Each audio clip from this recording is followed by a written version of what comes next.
Entendes o que estás lendo? O podcast que te leva através das páginas da Bíblia, livro por livro, capítulo por capítulo. Uma exposição bíblica emocionante. Aperte os cintos e embarque comigo nesta viagem.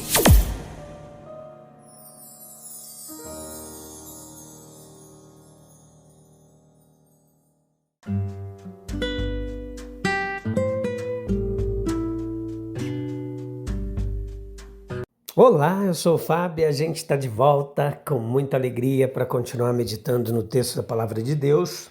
Atos capítulo 12, parte 3, episódio de número 828, 10ª temporada. Estamos vendo o livro de Atos, capítulo por capítulo. Já chegamos no capítulo 12. Que bom que você voltou, que bom que tem muita gente nova chegando por aí. Que Deus abençoe grandemente sua vida, que a Palavra de Deus te abençoe, transforme, te renove, te edifique, porque ela é poderosa para fazer a vontade de Deus, ela jamais volta vazia. No episódio anterior a gente falou bastante sobre o raciocínio e o testemunho. Rode dizia o que ela testemunhava, que Pedro batia a porta e os discípulos raciocinavam que era impossível que Pedro estivesse batendo a porta, sendo que ele estava na prisão, e foi legal demais, você precisa ouvir o episódio. Hoje a gente vai falar, dentre tantas coisas, do julgamento do perseguidor real, em Atos capítulo 12, versículo 20 ao 23. Leia lá e depois vem para cá, convida mais gente e vamos aprender da palavra de Deus. Que você encontra muita teologia bíblica, um toque no seu celular aí. A gente se debruça sobre muitos comentaristas bíblicos e trazemos uma bagagem de ensino e aprendizado de muitos anos da Palavra de Deus para trazer para você esse trabalho pioneiro, que é um comentário bíblico em áudio disponível no Spotify, na Amazon Music, no YouTube Studio e em tantos outros distribuidores aí. Não há dúvida, meu querido ouvinte, de que a época do nosso Salvador e dos apóstolos foi uma época que testemunhou algumas das piores, mais baixas e mais malignas formas de pecados humanos.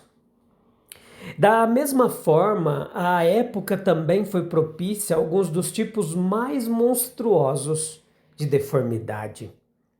O mesmo capítulo que nos fala do bondoso, piedoso, socorro bem presente na hora da angústia, que o inocente e temente a Deus Pedro encontrou, esse mesmo capítulo ele vai registrar como que para contrastar o julgamento divinamente dirigido a Herodes, repentinamente e sem remédio sobre aquele que agora havia enchido a medida de suas iniquidades.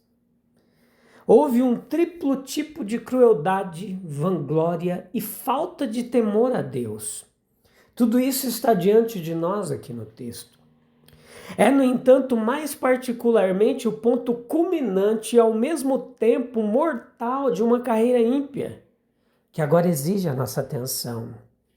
Herodes, ele exerce grande poder, ele tem consciência disso. E não é resultado de nenhuma força intelectual, de nenhum caráter elevado, de nenhuma atividade social, de nenhum amor para ser gentil, cortês, prestativo em suavizar as asperezas e suavizar a dureza da vida cotidiana e do trabalho. Não. Ele não está em nenhum nível com aqueles a quem ele se agrada em permitir que incluam, que enchem a sua vaidade e alimentem as chamas malignas de seu coração. Trata-se de uma recepção dada a um grande número daqueles que naquele momento não se encontravam na posição de meros súditos, mas de dependentes de Herodes. Eles já haviam sentido seu alto desagrado e por causa disso, eles temiam pelo próprio sustento, mais ignorantes do que ele, e movidos pelos motivos supremos do desejo de sustento. Deveria ser um símbolo de reconciliação, mas uma reconciliação fundada na entrega total de uma parte e na vitória incontestável de outra. Essa vitória de Herodes foi certamente a vitória da força, e com toda probabilidade a vitória da força sobre o direito. Não houve nenhum compromisso genuíno, nenhuma troca de favores, nenhuma consideração gentil pelos sentimentos ofendidos e pelo espírito ferido. Portanto, a grande recepção foi toda para a honra e glória de alguém chamado Herodes Agripa. Houve um grande discurso, e nenhuma palavra desse discurso ele foi salvo nas páginas da história. E essa perda nós podemos, sem hesitação, contar como ganho. Ele poupa dor a outros e poupa algo da nitidez de contornos à vergonha e desgraça inerentes a Herodes. As circunstâncias, no entanto, não convêm a nada além do que se pretende e professa ser um grande discurso. O dia está marcado, não há nada de improvisado na ocasião, as vestes reais são requisitadas, os olhos de muitos espectadores brilharão no reflexo do ouro, da cor, para aprender uma maravilha vulgar e aprimorar-se na cobiça mais comum. O trono está posto e montado, ninguém pode duvidar de que tipo de discurso se seguiu. É magniloquência, autoglorificação. E sob o disfarce disso está o manifesto de pegue tudo, ou o máximo possível, e não dê nada, ou o mínimo concebível. O quanto um discurso grandioso difere de um discurso simples e verdadeiro, de um discurso cujo objeto puro é a utilidade, de um discurso gentil e simpático, de um discurso de graça e beleza genuínas. E aí a gente vê no texto que houve um grande grito. Aquele grito chegou aos ouvidos de Herodes como o próprio ministério da satisfação. Satisfação em seu grau mais exigente, a autossatisfação. A vaidade suprema deve amar um grito em vez de uma linguagem articulada, por razões óbvias. Mas esse grito, ele também encontrou palavras, e grandes palavras eram de fato se verdadeiras. Atos 14:11. Os deuses desceram até nós em semelhança de homens. Era um testemunho, ainda que equivocado em sua forma, mas verdadeiro até certo ponto em seu espírito. É a voz de um Deus e não de um homem.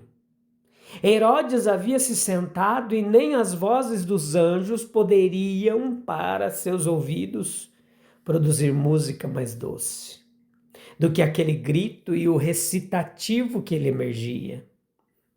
O ponto supremo de uma deliciosa intoxicação do pior ópio da consciência havia chegado naquele momento. Herodes é proclamado diante de homens e anjos e antes de todos os tempos, como se todos os tempos estivessem lá e presentes, como um exemplo típico do homem que não sabe que seu fim principal é glorificar a Deus. Ou ele não sabe disso, ou se esquece disso em um momento terrível, ou desafia no momento decisivo de sua existência. O tempo de prova já passou, o momento crucial e decisivo chegou, e esta, infelizmente, é a sua revelação. O grande discurso de Herodes, do qual não nos resta uma palavra e possivelmente poucas de suas palavras foram ouvidas inteligentemente por um povo agitado e muito agitado.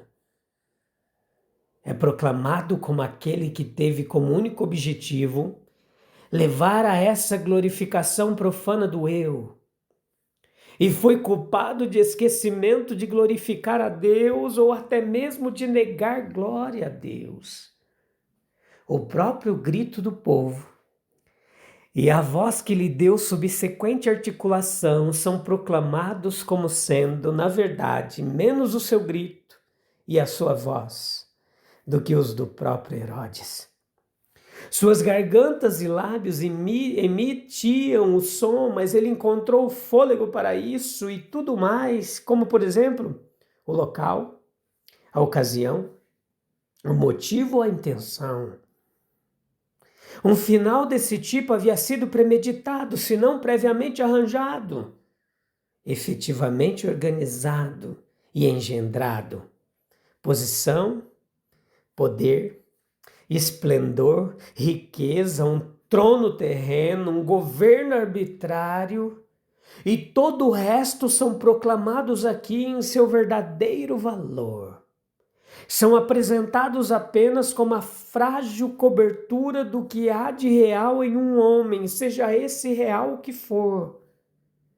Eles não protegem contra o clima, não protegem contra doenças, não protegem contra doenças malignas e repugnantes, não protegem a consciência, nem o coração ou o corpo, não impedem Deus de entrar, não, nem por um momento, mas eles servem para fazer uma coisa, bastam para destacar de forma surpreendente o contraste entre a verdade e a falsidade. Quando Deus entra em julgamento e derruba aqueles a quem nunca exaltou, e remove o diadema e tira a coroa e rasga em duas as vestes reais, nenhuma das quais suas mãos havia concedido, então mesmo na terra é visto o início manifesto da vergonha e do desprezo eternos. Por fim, aqui se proclama enfaticamente que omitir a ação correta e omitir a fala correta pode, às vezes, com justiça, expor-se a carregar a mesma culpa que fazer e falar o errado. Os apóstolos, vez após vez, quando lhes eram oferecidos honras divinas, eles esforçavam-se com a máxima energia para recusá-las. E deixavam bem clara a sua aversão à oferta idólatra. Isso era o mínimo que Herodes deveria ter feito. E o que certamente teria feito se não tivesse já voluntariamente considerado a iniquidade em seu coração. Assim, quando o povo deu um grande grito e disse: é a voz de um Deus e não de um homem, e Herodes não protestou uma palavra, é o mesmo que se ele tivesse feito toda a preparação, puxado os fios, proferido ele mesmo as palavras ímpias. Pois Deus sonda, prova e conhece os pensamentos e as intenções do coração. Vários pontos de interesse surgem da comparação. Da narrativa das Escrituras com a de José, historiador judeu, ele é mais completo sobre a adulação oferecida a Herodes do que Lucas. Ele observa a notável vestimenta de prata que Herodes usava na ocasião e o efeito que ela produziu no povo, acrescentando que imediatamente os seus bajuladores gritaram, um de um lugar, outro de outro, embora não para o seu bem, que ele era um Deus, e acrescentaram: sê misericordioso conosco. Pois embora até agora te tenhamos reverenciado apenas como homem, doravante te reconheceremos como superior à natureza mortal. Diante disso, o rei não os repreendeu e nem rejeitou sua ímpia bajulação. Lucas faz claramente a mesma acusação, afirmando que ele foi ferido porque não deu glória a Deus. Ele se permitiu ouvir e aceitar a bajulação e não permitiu que, ao fazê-lo, insultava aberta e publicamente a majestade divina. Deus jamais permitirá isso.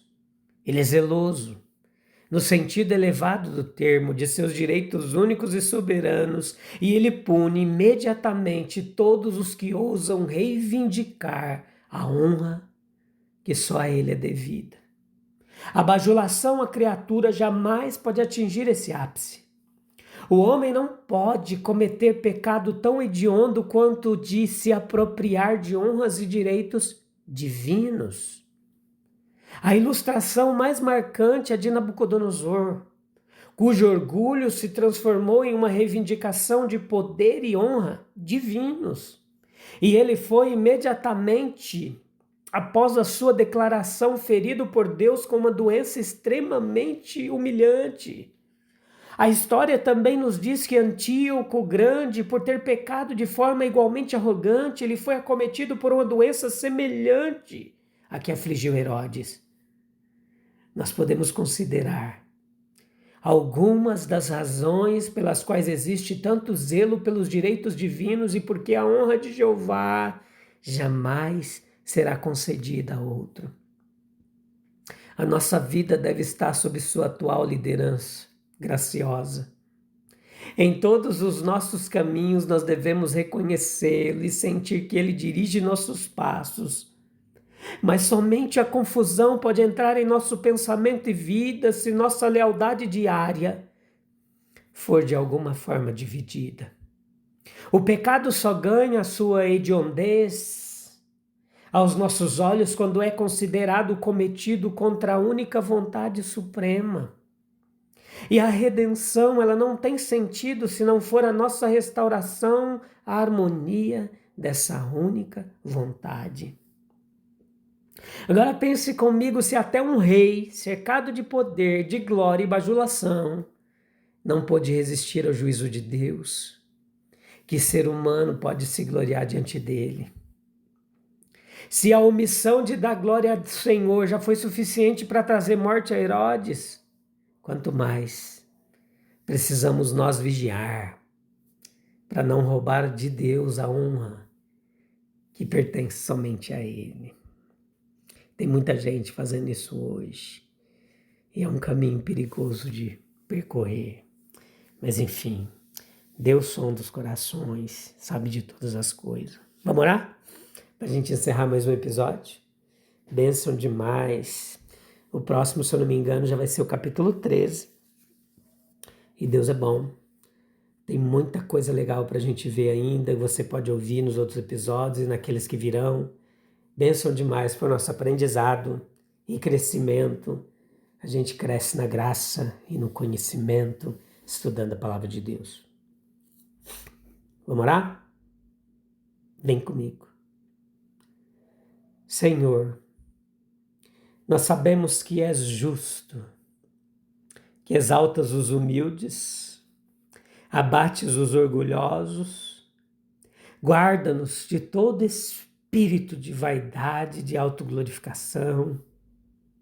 Ensina-nos a reconhecer que todo poder, toda honra, toda glória, ela pertence a Ti. Oh, Senhor, livra-nos de buscar aplausos humanos. Dá-nos um coração que em cada vitória, em cada palavra, proclame apenas que ao Senhor pertence a glória, a honra e o poder. Em nome de Jesus. Amém, amém e amém. Bênção demais. Muitas lições Herodes deixa pra gente, as posições de poder, elas costumam muitas vezes estragar o homem, mas Jesus é bom, Ele é misericordioso. A gente volta no próximo episódio, tá bom? Eu te encontro lá, pra gente meditar mais na palavra de Deus. Um abraço, Deus abençoe, continue te abençoando. Até breve, tchau, tchau.